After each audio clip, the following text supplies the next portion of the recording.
In this video, I'll show you how to allow comments from everyone on TikTok.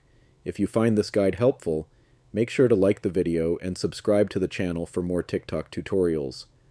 Allowing comments from everyone can help boost engagement and grow your audience, especially if you're posting public content and want more interaction. Here's how to do it.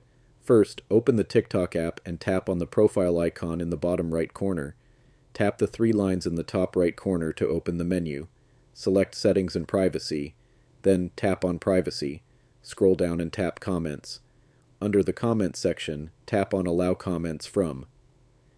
Now select everyone from the list of options. That's it.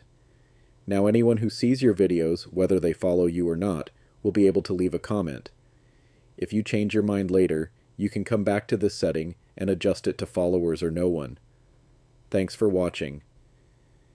If this helped, don't forget to like the video and subscribe for more simple TikTok tips and tricks.